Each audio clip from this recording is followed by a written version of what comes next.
हामीले मेन कुरा ध्यान दिनुपर्ने कुराहरू जस्तै आज बजार हैन 19 अङ्क घटेर 2579 को लेभलमा भनेको एउटा सपोर्ट जोनमा आइसकेको छ। यहाँ क्लोज भयो, टर्नओभर 3.23 बिलियनको आयो। अब यहाँ अब आज हेरौँ हैन कतिपय कम्पनीहरू धेरै घटेका छन् भने कतिपय बढेका पनि छन् हैन। जस्तै बढेको कम्पनीलाई एउटा ट्र्याक गरौँ हामी। आज 33 रुपैयाँ बढेको छ, 6% को वृद्धि देख्न सक्छौँ हामीले है। 561 रुपैयाँ पुगेको छ, 572 सम्म पुगेको थियो यसको हाई भनेको, र लो भनेको यहाँ हेरौँ 572 सम्म हाई पुगेको थियो, लो 510 सम्म आएको थियो। 33 रुपैयाँको वृद्धि देख्छौँ हैन।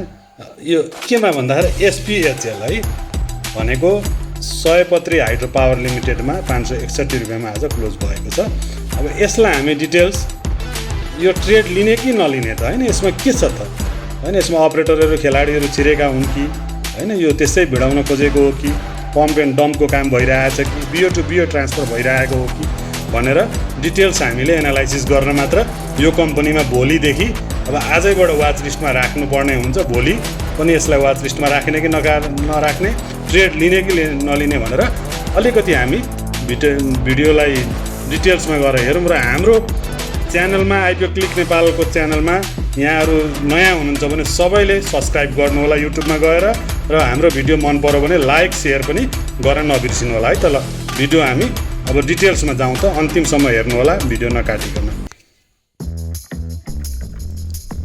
सर्वप्रथम यसको त ट्रान्ज्याक्सनतिर हामीले आँखा लगाउँ हैन। ट्रान्ज्याक्सन हेर्दाखेरि सबै बाई भनेको हैन। अब मजाले बाई भएको छ, एउटा मात्र सेल देख्यौँ, अर्को सेकेन्ड पेजमा पनि हेरौँ हामी। यसरी हेर्दाखेरि हैन यो ठुलो भोलममा सेल बाई भएको देखिन्छ, एउटा मात्र सेल भएको छ भनेपछि 11वटा हैन कोलममा चाहिँ बाई भएको छ। सेल चाहिँ एउटा कोलमबाट मात्रै सेल भएको देखिन्छ है। सेल कसले गर्यो भनेको आज सेल गर्दाखेरि 70 सेल गरेको छ यो 2:46 अरू सबै नै बाई भएको छ है। अब यसको हामीले त आजको मार्केट हेऱ्यौँ अब हैन, यहाँ अब हामीले एउटा सर्टकटमा पनि एउटा पर्सेन्टेज हेरौँ हैन। बाई भनेको 80% चाहिँ बाई भएको छ भने सेल चाहिँ 19% मात्र सेल भएको छ भनेको त बाइङ साइडमा चाहिँ एकदम इन्भेस्टरहरू ट्रेडरहरू हाबी भएको देखिन्छ नि त यसमा हैन आजको मार्केट।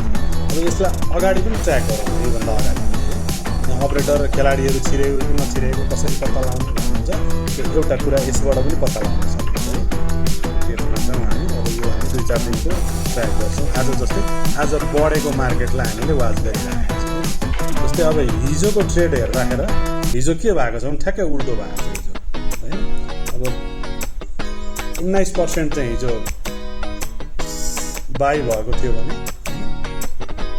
80% चाहिँ सेल भएको छ भने ठ्याक्कै हिजो र आज नेगेटिभ छ है, उल्टो भएको छ है। हिजोको ठ्याक्कै सेल सबै सेल नै जस्तो छ है।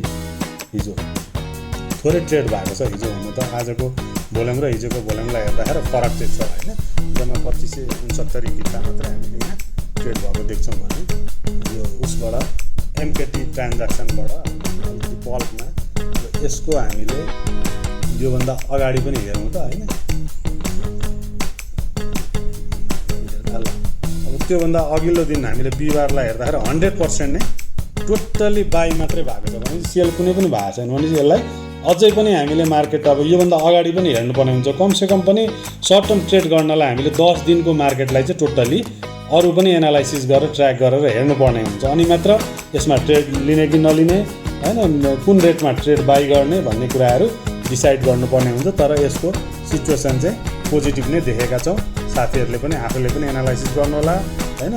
यो आफूले पनि अध्ययन गरेर मात्र ट्रेड लिने कि नलिने, कुन रेटमा कुन जोनमा बाई जोनमा आएर चाहिँ बाई गर्ने, अथवा यो आफूसँग यो कम्पनी छ भने अलरेडी होल्ड गर्ने कि सेल गर्ने कि अझै एभरेजिङ गर्ने भनेर आफूले पनि निर्णय लिनु होला है त, आफ्नो स्वविवेकले पनि।